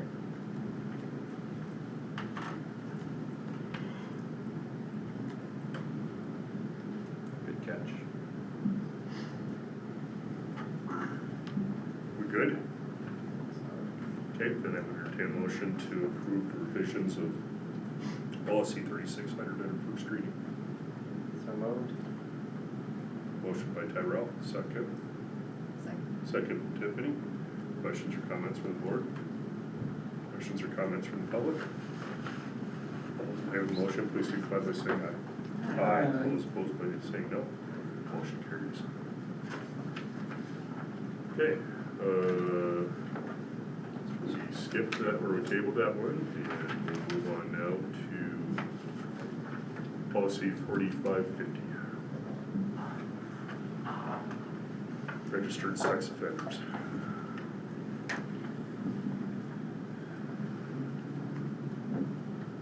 This is just mostly language cleanup. I didn't see anything here that was really,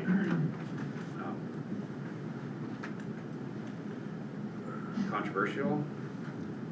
Sorry. So, Go ahead, Terry.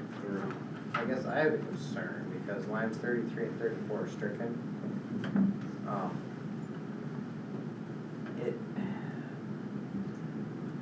I'm getting a bad feeling about this policy, just overall the way it's written, not only the 1,000 feet, but, and I know that's our existing language, but when you remove 33 and 34, it removes that when you're actually aware language, which means, is it required now to the administration, whether they know or not, to tell said sex offender to vacate the area, even though you don't have the knowledge. So technically you can't action, On knowledge but you you're don't have. responsible to do it, because to me, it just seems like you can't win. Right, but I thought it said in here that it wasn't an expectation that the administrator be checking their Yeah, it's register. the line 30, yeah. I mean, the whole thing is contradictory in that sense. Yeah. Okay. So if you become aware, then you have to direct, I mean, I don't want to, I mean, this is all state law, right? That's my understanding. Well, kinda. Kinda? The second part is not. Do you have perspective? Well, I went into MCA then after this stuff came in, and I started going through this, and all of a sudden, I'm seeing that 1,000 feet is actually 300 feet in MCA. And some of the other requirements are a high-risk offender, and this does not apply if an individual has residence that was established prior to May 5th, 2015. And so there's a lot of these things in the state law that aren't incorporated in policy. I don't have a problem with that necessarily, because it is more restrictive with what we're trying to do. But we could, and you know, maybe this is a philosophical question I need to take up with MTSBA, but you know, if we start changing the rules from the state law and incorporate it into policy, could residents say, hey, state law says this, you guys are saying 1,000 feet for all intents and purposes, you have just now zoned me out of living in this house because I'm a registered sex offender.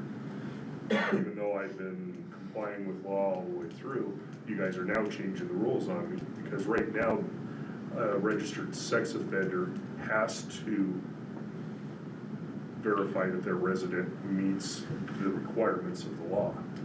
And then if we start changing that law in or start changing policy on that and say we're gonna make it more restrictive, then are we stomping on somebody's personal property rights? The guy's gotta have a place to live, and if he started out with being in compliance, and then all of a sudden we switch gears and say, well, we just feel like you're no longer compliant, move, then. I have a lot of sympathy for, like, I guess, under state law, can a registered sex offender go on Valley Drive? Under this, I can't. Right. Yeah. Like, which is, I mean, I just think it's sort of stupid. Well, and then where's the enforcement? Like, what's the enforcement ability of the district? Why- I mean, I don't think we have that ability. Like, nobody here has a badge and a gun that says get. I mean. We also don't have a law behind you to, you're against our policy? Right. Like, I think policy that we don't hire sex offenders, like, that seems pretty logical, but the rest of it is a bunch of, under what authority? Are we gonna declare that you can't be within 1,000 feet? Well, and I guess I just wanna make sure that, one, we have a win scenario. You know, striking 33 and 34, that concern there with, you know, like I brought up, the knowledge on all you is that you need to know, but you don't have to know, but yet you still have to action because you don't know. So does the missile know where it is because it knows where it isn't? Because it's, you know what I mean? I mean, you can get into that whole, I don't know if you've ever heard that meme, but it's funnier than all get out. But it's kind of in this situation here, and that's my concern, is what is the enforceable action? What can we ask as a board that to make our policies enforceable and usable, because I feel like it's not great. I know that's a lot more can of worms than what you were looking at here, Dan, and I'm sorry, but 1,000 feet Right. is a pretty big bubble. You know, especially when you've got public streets right nearby. Now granted, you know, I'm sure it happens and nobody's held at fault for that. Do we want our administrators No. confronting sex offenders? No, I Like, don't. like, that's what it says you're gonna do. Right. But it gets even fuzzier when I we're mean, looking at just questions him, for yeah. parents and guardians. Yeah. Paul, I guess you're up on deck this time around? I am. Just call me. So, I don't know what you want here, Scott, Dan, but I guess I have concerns, especially with the 300 foot in MCA, if there's, I mean, I don't mind, I guess, approving based on this, then maybe coming back to, Well, like Scott's First. saying, that if that's the case, then, and let's say there's somebody that owns a house within 1,000 feet of Radley School, and we pass this policy, are we gonna go make them sell their house? I mean, we don't have that power. we don't have that Right, authority. So how are we even gonna enforce that? That's my point. We, That's we don't have the power to tell somebody they can't be within 1,000 feet. Well, how could, what if I'm on my property? Under state law, they can't be within 300, but like, under what? You can't make faces at me? Like, I don't get But it. I think they're saying on, within 1,000 feet on district property. Does it say that? But it Yeah. doesn't, it Doesn't says, say that. Doesn't say that. Within 1,000 feet of school property. Oh, district. Oh, not even on. mhm. Presumably they wouldn't be on district Oh, property. district owned buildings, so you're even talking like, bus barn. That's fine, yeah. Yeah, or that little parcel that we have up in Mountain Meadows, I mean, or any other place that we have, I mean, you've got now 1,000 foot bubble around every Right, property that, it's a quarter mile. Well, with no enforcement. but they're still expected to enforce it. Good luck, Danny. Yeah, Mark, go ahead. Years ago, there was a kid went into like, Lewistown School and shot a teacher in the face or something. Yeah.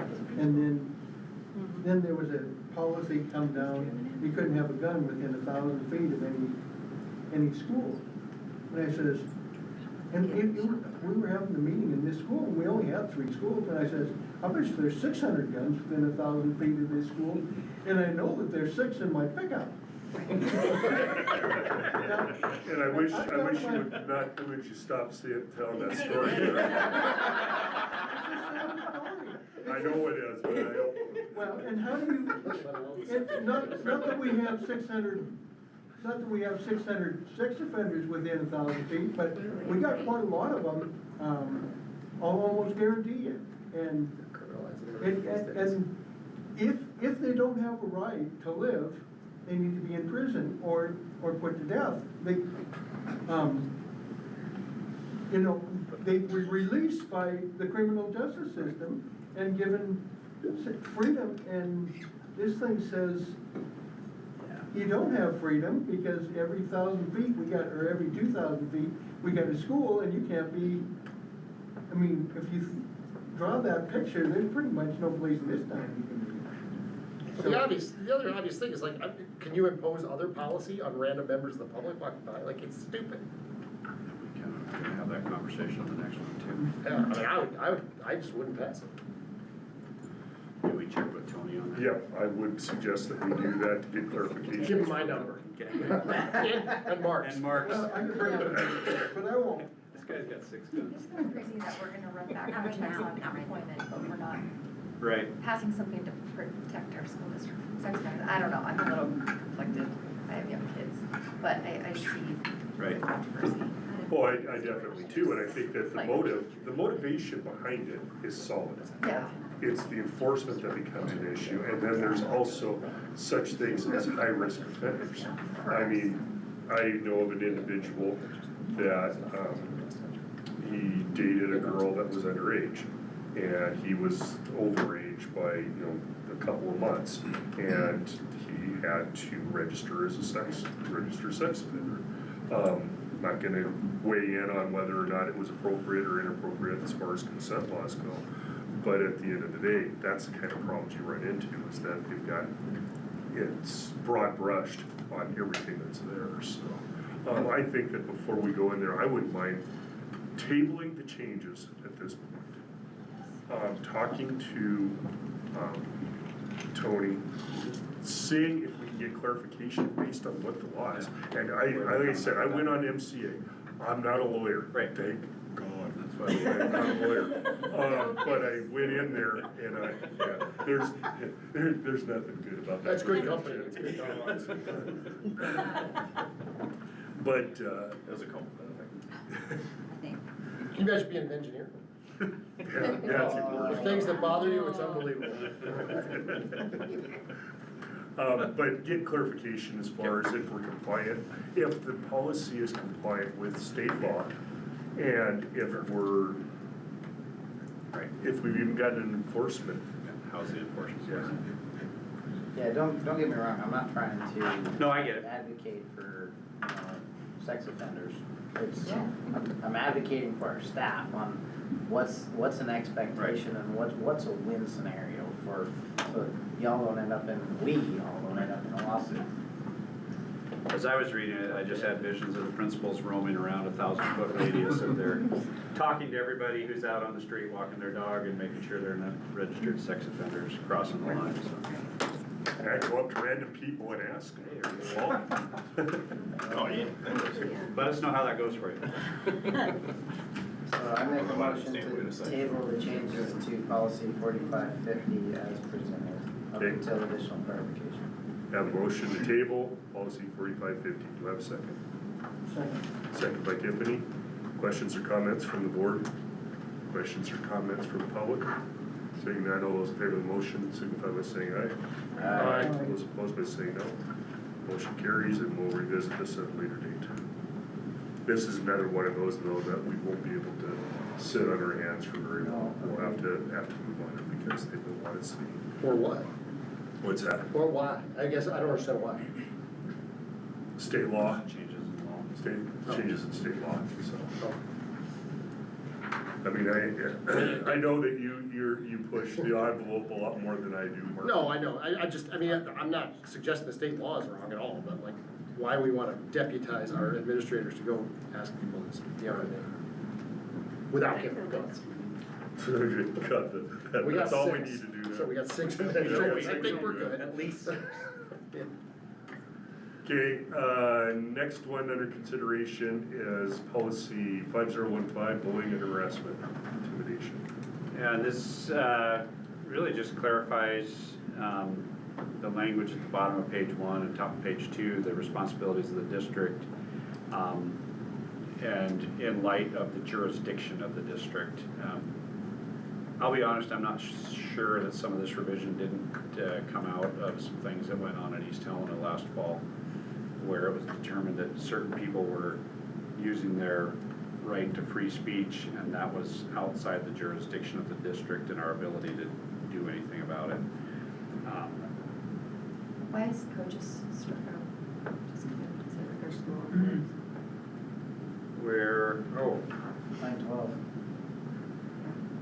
I have no idea, to be Coach honest with doesn't you. necessarily have to be a part of the district, right? Usually they are, they're either an employee or a volunteer, so, So that we're just lumping them under volunteers yeah, instead. that's my guess.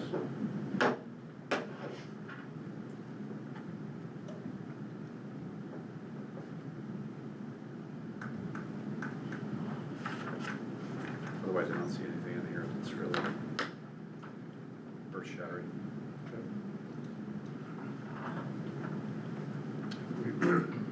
If we're comfortable, then I would entertain a motion to accept the revisions of policy 5015 under first reading. So moved. Motion by Tyrell, second from Tiffany. Questions or comments from the board? Questions, comments from the public? All those in favor of the motion, please signify by saying aye. Aye. Those opposed by saying no. Motion carries. Thank you.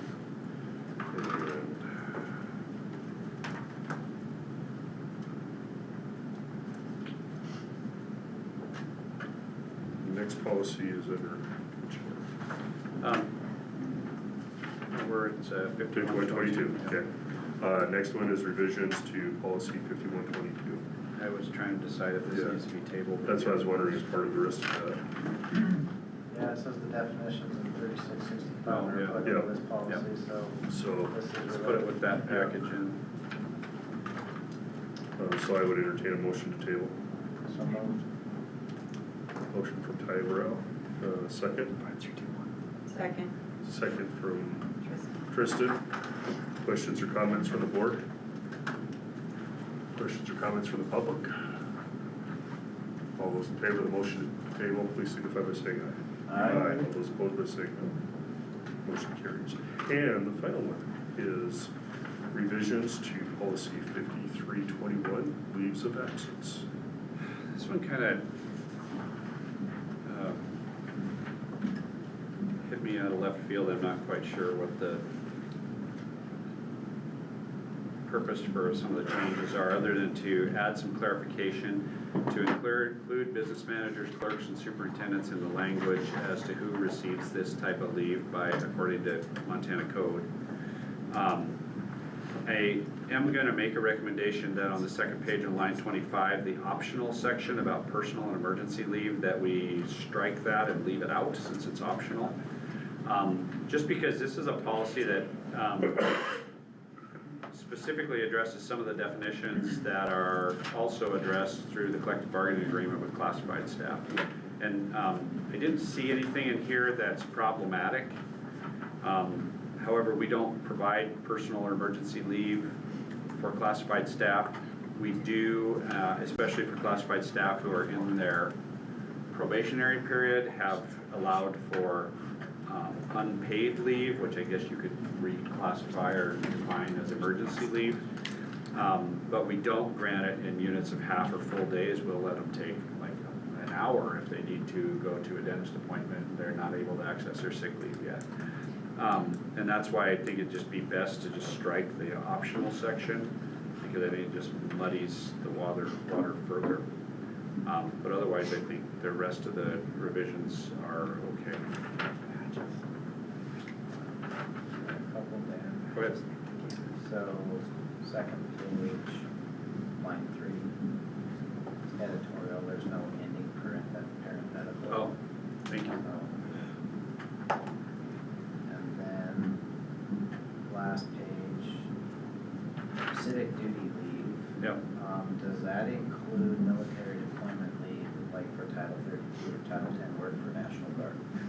Or is that covered somewhere else? So it's not covered in the CBE. Oh, I can't say that for sure. It might be in the CBA, but it's also in state law as to what we're required to apply as a minimum.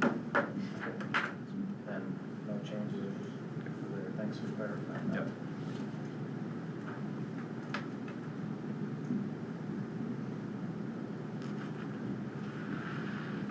Okay. Yeah, looking at this, it looks like there was a lot of scratching out and putting it back in. I mean, That's kind of how I read it.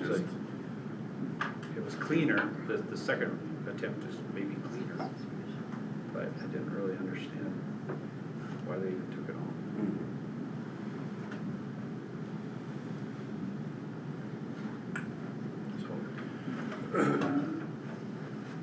I guess at this point, I would entertain a motion to approve the revisions of policy 5321, leaves of absence, on the first reading. So moved. Got a motion by Tyler. Do I have a second? Second. Second from Stacy.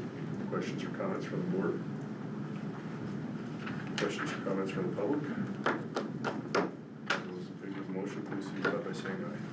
Aye. All those opposed by saying no. Motion carries. All right, thank you. That was somewhat painful, but I think we ran through it pretty well. And so we've got a bunch of them that are tabled. There's another group of them behind this one, so we'll have some additional ones coming up. We'll now go on to item number 7, which is a consideration of memo of understanding with the EHEA for leave donations. Okay, so we have, Scott, skip Sean. oh, you're next. You're MHSA You're after Executive this. Board. Oh, it's in a different order on You're ours. Yes, Oh, it is. Oh. Sorry. I have Sorry. 7.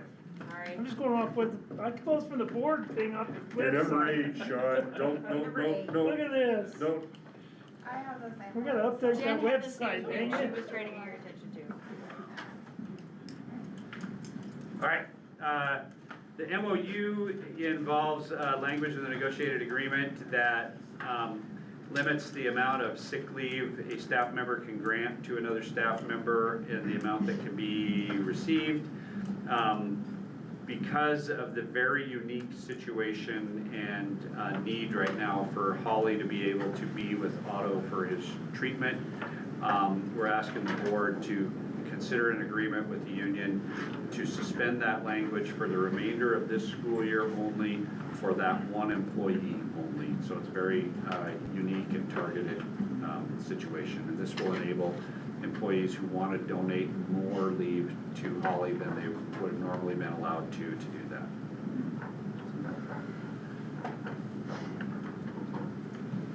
So at this time, I would ask for a motion to approve the memo of understanding as presented. I'll make a motion. Motion from Stacy, do I have a second? I'll second. Second from Tristan. Questions, comments from the board? Is there gonna be an issue with how, well, I guess we hired James or Gibson, so she can sign for the work permit, right? Oh, yeah. Yeah, That's on that page, yeah. Good. Well, that's a good observation. Yeah, we'll have to, I think Jen could sign as the assistant in her absence, if you're comfortable with that, since she's here. Good catch. Just making sure that you have the right people for signatures for it. Questions or comments from the public? Seeing none, all those in favor of the motion, please signify by saying aye. Aye. All those opposed by saying no. Motion carries. Okay, do we go on to the evaluation of the superintendent or? You're gonna save the best for last, that's okay. There you go. Right, so we're on to MHSA, the executive board meeting is coming up next Monday, is that correct? Yeah. Yeah. Sean, Paul, are you going? Or is it just Sean? Yeah. Okay, these two guys will be going to represent the district. The proposals were in your packet. Ask Sean to speak with you guys a little bit about it, take any feedback you may have from the board to the meetings. So I gave you the proposals in the long term, and then I gave you the cliff notes on the single sheet of paper. Just real quick, the first one, contest requirements for non-member schools, give schools the freedom to choose for themselves to accept or invite participation of schools and other scholastic associations. What that means is, if we do a tournament with St. Andrews, which is not MHSA, they can do more than one AA school or another MHSA school. Instead, now it's gotta be just one-on-one, or us and them and another non-MHSA school. The biggest one is just for track, where we can invite more track teams to get a little bit better participation, like we wanna, and that's for those guys who are gonna host track meets, they wanna be able to invite more teams. So that's that one. Is that a common, I mean, is that something that happens often, Sean? What's that? Well, it's happening more and more, you know, it gives us a chance. A lot of our JV and freshman teams might get dumped because of those in-season tournaments, so that gives us a chance to give those guys competition, and we don't have to travel very far. We can, Helena Christian, St. Andrews, there's quite a few, some of them homeschool teams we've been played in the past, so we could get a tournament and have us and maybe Boulder come over. So it's beneficial, that one is, I think. Any more questions on that one? To amend the dues bylaw for 6-player playoffs. We don't really care about 6-player playoffs because we do 11-man football, but just changes profits from the Class C distribution, where only the playoff qualifying teams would receive a distribution of profits. That's for Class C. We already do that in the Class A. I did notice that was evenly distributed between those deals as opposed to proportional. Was there a thought behind that? I'm sure it's more complicated if you did a proportional. What It's just easier to divide it by the number of teams. Well, what'll happen, like when we brought Glendive to East Talon for our first home playoff game, it cost us $4,000. We paid for their hotels, their per diem, or their travel, which For some reason, MHSA rates out ridiculous, it was like $2.50 a mile. Whatever reason that is, but, we didn't, then when we traveled 2 times in a row, we probably made that much money up by traveling 2 weeks in a row in the playoffs. So I mean, Class A works pretty good. Overall, I think. You know, it's just so that team doesn't have to incur all the costs, I guess. I don't know, it's just weird sometimes, just think about it, but, anything on that one? It is, there's a lot of things I think are weird, but that's. Playoffs, yeah. I know, I was like. Maybe if we were How do I like, just know about like it? in Like, Butte or it's something, you learning. could understand why they pay, you'd have to pay. Yeah. Well, Brian is a Because we're Butte guy, always in the so. playoffs. Threw that one out, didn't you? Wow. Nice job, Lindsay. 3, you can do, amend the bylaws for doing expedited hearings.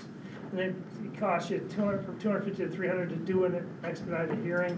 There's quite a few of those, they're trying to get kids eligible for hardships or whatever. So they're just trying to bump it up, so they wanna make sure you really wanna have this hearing for whatever reason. When they make her your athlete. Yeah. 4 is amend the eligibility bylaw to allow for academic hardship, which allows executive director of the MHSA to approve waivers to the 2.0 semester credit rule instead of having to go in front of the board. So the executive director can look at it and approve, and there's all kinds of stipulations with that. And we've had several of our kids get hardships as we go to these executive board meetings. 5, add transfer bylaw for homeschool or non-public schools. And I don't know how they're gonna enforce this, this is interesting, you're seeing a lot of public school kids transferring to non-public and homeschool to be eligible for pupil instructional days of residence. It addresses the growing number of students transferring for a member school to homeschooling after failing courses and then to regain eligibility. Which I don't know how they're gonna enforce that one honestly, but. I don't either. But that's what that one is. 6, amend ward rules bylaw, change requirements, add more things that are not considered to have monetary value that's accounting for is that $500 compensation. The best example is warm-up shirts wouldn't count anymore, so that would be part of that $600 or $500, I guess.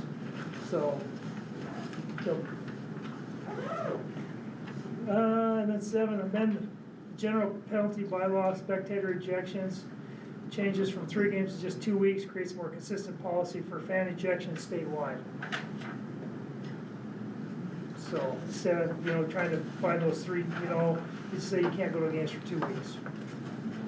And I saw in there that if it's at the end of the season, it rolls over. It rolls over, yeah. Which is sure.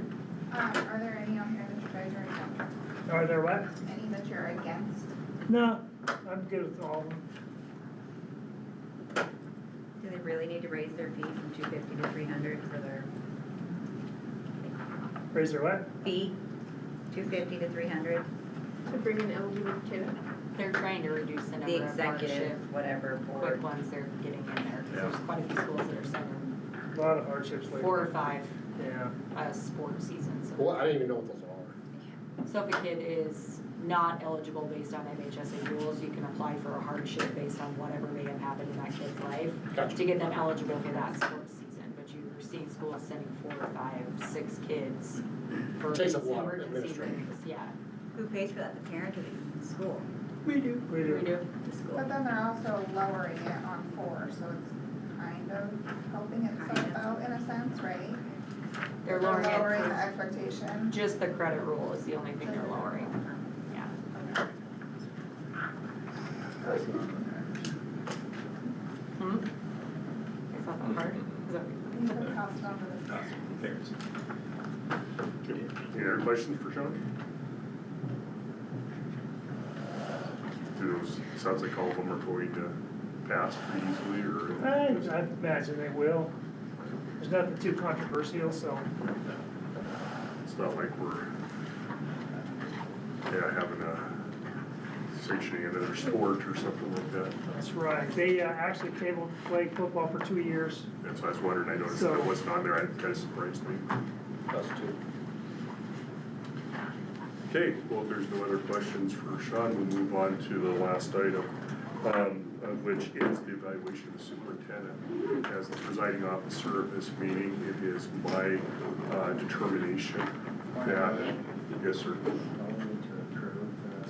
No. Information. It's an Oh, sorry, I'm reading number 8, which is 7, sorry.